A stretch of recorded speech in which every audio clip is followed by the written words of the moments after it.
J'espère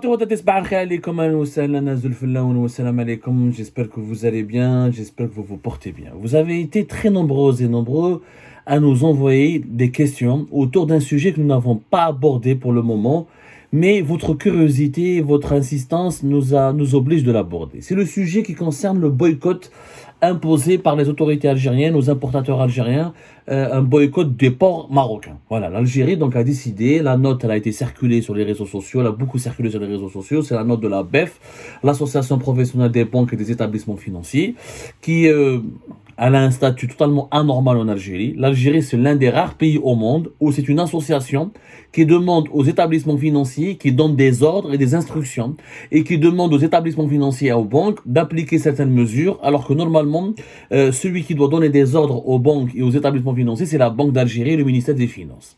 Mais la BEF, compliquée, elle regroupe tous les établissements financiers, toutes les banques en Algérie, et elle a demandé au 10 janvier dernier à toutes les banques, est-ce qu'elles refusent de domicilier des opérations d'importation où des marchandises ou des produits pourraient être importés exportés vers l'Algérie ou importés par des opérateurs algériens qui passeraient ou qui transiteraient par des ports marocains.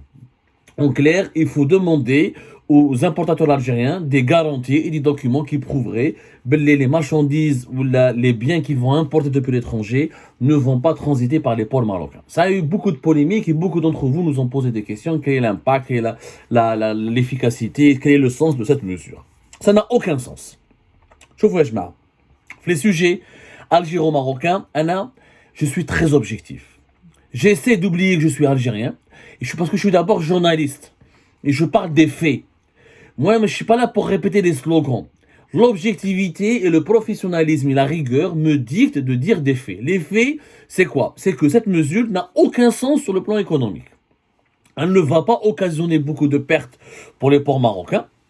Et elle ne va pas vraiment permettre à l'Algérie de gagner beaucoup d'argent ou là de narguer le Maroc. Pour une raison simple, c'est que les échanges économiques entre les deux pays sont quasiment inexistants. Et déjà, les autorités algériennes, le nouveau régime déjà je vous l'ai fait semblant d'ignorer, c'est que depuis 2016, les échanges entre les ports marocains et les ports algériens sont quasiment réduits à leur strict minimum.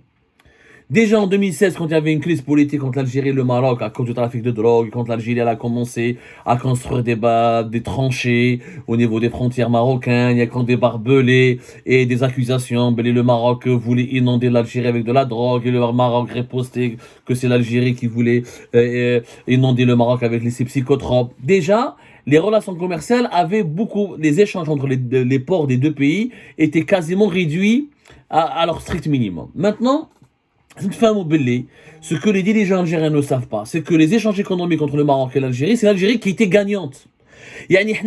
En arrêtant les échanges commerciaux avec le Maroc, c'est nous qui avons été perdants. C'est pas les Marocains. Parce que la balance commerciale le Maroc, elle était favorable à l'Algérie. En 2020, par exemple, le Maroc a exporté pour l'Algérie l'équivalent de 120 millions de dollars, alors que nous, les Algériens, l'Algérie, elle a exporté pour le Maroc pour l'équivalent de 400 millions de dollars.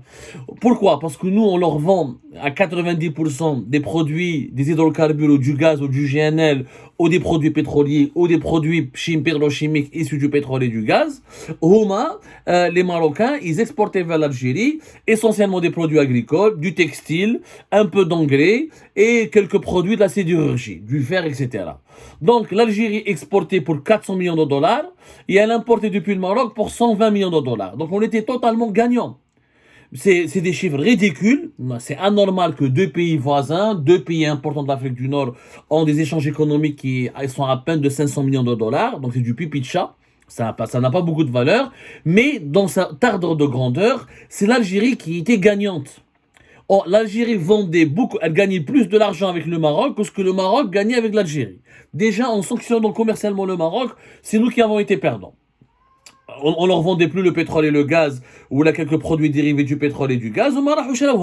Les Marocains sont partis les acheter ailleurs, peut-être certainement plus cher parce qu'il y a les frais de la logistique, du transport, etc. Et du coup, c'est nous qui avons perdu un client à qui on aurait pu vendre beaucoup plus et avec lequel on aurait pu beaucoup plus de produits, avec lequel on aurait pu gagner beaucoup plus d'argent. Maintenant, sur la question des ports. La vérité, il faut se dire, l'Algérie, au lieu de sanctionner les ports marocains, elle devrait les concurrencer. Parce que nous accusons, nous, en Algérie, un retard considérable par rapport au Maroc. Concernant les ports, notamment Tangimed, que moi j'ai eu le plaisir de visiter. J'avais déjà fait un reportage, je crois c'était en 2017, ou là, en 2017 je crois, oui, en 2017, j'ai été au Maroc, à Tanger, je suis parti voir Tangimed et c'est vraiment impressionnant. Au Maroc, ils ont le port, parmi les 5 meilleurs ports au monde en termes de performance et de capacité de conteneurs. C'est pas moi qui le dis, c'est la Banque mondiale. La Banque mondiale a fait récemment, pour l'année 2023, elle a un indice qui s'appelle l'indice mondial de performance des ports et qui est élaboré chaque année par la Banque mondiale, où il relève que le Tangimed a été classé dans le top 5, dans le top 25 des plus grands ports au monde et dans le top 5 des meilleurs ports à conteneurs du monde. Pourquoi? Parce qu'il a réussi à avoir une capacité de 7,6 millions de conteneurs. Alors, dans le langage des ports, on parle de EVP, équivalent 20 pieds, pour calculer le nombre de conteneurs. 7,6 millions de conteneurs ont été traités en 2022 par le port Tangimed. C'est quand même extraordinaire. Aucun port algérien n'a pu le faire. Il faut savoir que la capacité de Tangimed, c'est 9 millions de conteneurs. C'est plus que le double de la capacité la plus élevée du port algérien qui est Djidjil, qui est censé avoir été qui a commencé bien avant Tangimed et qui est censé être, qui devait être le Tangimed algérien et qui devait être l'un parmi les plus importants ports de la Méditerranée. À Djidjil, par exemple, Djidjil, c'est 4 millions et quelques de capacité de traitement de conteneurs, 4 millions et quelques de conteneurs. À Tangimed, on est dans les 9 millions et en 2022, ils ont réussi à traiter 7,6 millions. On attend les chiffres de 2023 pour savoir où est-ce que Tangimed a pu progresser. Tangimed rapporte au Maroc pratiquement plus de 200 millions de dollars. Donc avec Tangimed, les Marocains ont gagné beaucoup d'avance par rapport à nous. Ils ont profité du détroit de Gibraltar. Et ils ont essayé de faire ce que les Espagnols avaient fait dans les années 70 avec le port d'Algeciras, qui travaille beaucoup avec l'Algérie, parce qu'il y a un terminal gazier, etc., pour recevoir le gaz que l'Algérie permet de livrer à l'Espagne. Au moins, ils ont développé Tangimed, et ça a été une idée brillante. Ça a été une idée brillante que l'Algérie aurait dû d'ailleurs faire et que l'Algérie malheureusement n'a pas fait. Ça a commencé en 2003. Il y a eu beaucoup d'investissements étrangers. Ils ont créé Tangimed Special Agency. Même il y a eu des grands investisseurs qui le danois Maersk, qui a beaucoup investi sur Tangimed et qui ont misé sur sa position géographique stratégique et sa proximité avec l'Europe. Et comme il n'y avait pas de concurrents valables ni en Tunisie ni en Algérie, Tangimed a profité de la faiblesse du Maroc et de l'Algérie dans le domaine portuaire et s'est imposé par la force des choses et les investissements étrangers et les exportations de véhicules opérés par Renault et Peugeot depuis le Maroc et les investisseurs étrangers. Et même les Chinois commencent à s'intéresser à Tangimed et les grands transporteurs mondiaux qui CMA CGM, qui Hapag-Lloyd, qui Eurogate, etc. adhèrent des alliances pour travailler au niveau de Tangimed. Et ça a créé un port qui est super puissant. Donc Tangimed n'a pas besoin réellement des importateurs algériens, des opérateurs algériens. Tangimed s'est internationalisé. Il a été classé parmi les 5 meilleurs ports, parmi les 5 ports les plus performants au monde. Donc les sanctions algériennes n'auront aucun impact particulier. Aucun impact. Ça va faire perdre de l'argent. Et on n'a d'ailleurs même pas de chiffres, parce qu'on ne sait pas combien de navires transitent par le Maroc pour aller vers l'Algérie. Il n'y a pas de chiffres là-dessus. Il n'y a vraiment pas de chiffre là-dessus. Comme déjà les échanges entre les ports algériens et les ports marocains ont baissé énormément bien avant la crise de 2021 et la rupture des relations diplomatiques, ça a commencé depuis 2016. Et ça n'a pas eu d'impact majeur. Et comme les échanges économiques entre les deux pays se sont effondrés, elles étaient de 500 millions de dollars et quelques en 2020, et depuis ça s'est effondré encore pratiquement, on n'a pas les derniers chiffres, mais on est à quelques dizaines de millions de dollars, pas plus, parce que les deux pays ne se parlent plus, se tournent le dos.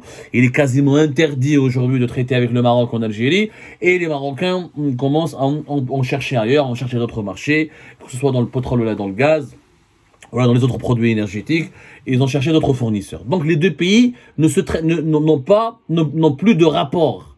Donc ça sert à quoi de sanctionner quelqu'un avec lequel tu ne traites pas, avec lequel tu ne parles pas, avec lequel tu n'as aucun intérêt depuis 2-3 ans? C'est une décision politique qui est là pour faire du buzz.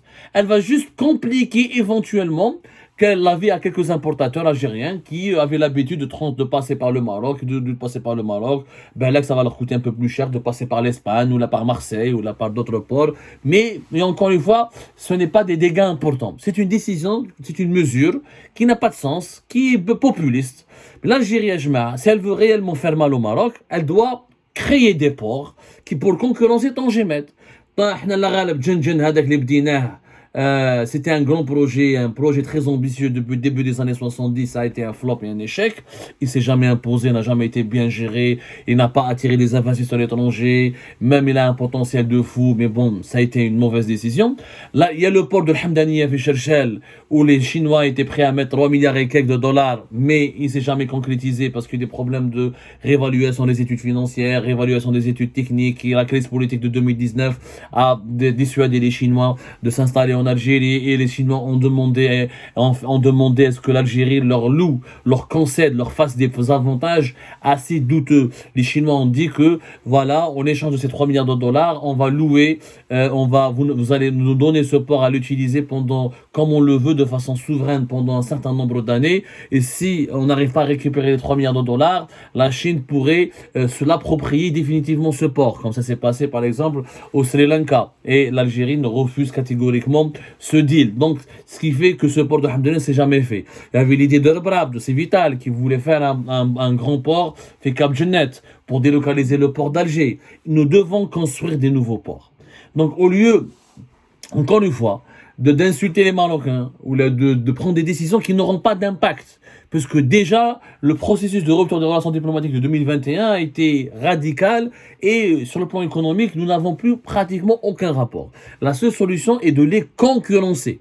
Les Marocains aujourd'hui ont un programme ambitieux, ils veulent faire un grand port dans la région, dans un autre port dans la Méditerranée qui s'appelle Nador. Ils veulent faire Dakhla Atlantique avec les Émiratis, et c'est un projet qui menace directement les intérêts de l'Algérie parce qu'avec Dakhla Atlantique, ils veulent connecter les pays du Sahel, le Niger et le Mali à travers la Mauritanie, mais on en parlera de ce projet d'Adakhla Atlantique plus tard. Ils veulent faire un port aussi dans la région de Knetra. Donc ils ont énormément de programmes et d'ambitions pour Nador, c'est Nador West Med, ou Knetra, c'est normalement Safi Grand Vrac. Voilà, Safi Grand Vrac autour du pôle industriel de Knetra, là où il y a le Knetra Atlantique. Voilà, Knetra Atlantique, ils veulent faire un port là-bas pour permettre à PSA d'exporter directement depuis ce port-là. Donc ils ont des ambitions au niveau portuaire. Là, en Algérie, Marrakech, il n'y a pas d'ambition, il y a une paralysie économique totale. Et c'est ce qui profite au Maroc, et ça permet au Maroc de renforcer son leadership régional. Donc si on veut concurrencer les Marocains, si on veut vraiment faire mal aux Marocains, il faut les concurrencer. Pas les insulter, les sanctionner de façon complètement inefficace. Dès des grands ports, chez toi, en Algérie, attire les investisseurs étrangers, propose, regarde le modèle marocain, essaie de faire mieux, il faut identifier ses défaillances, faire mieux, proposer mieux, attirer des investisseurs, proposer de nouvelles routes maritimes. Et c'est à ce moment-là l'Algérie pourrait vraiment faire du mal au Maroc. Mais les sanctions et les notes par des associations, c'est des notes théoriques qui, mis à part l'effet du buzz et le populisme et l'effet d'annonce, ça n'aura encore une fois aucun impact sur le terrain.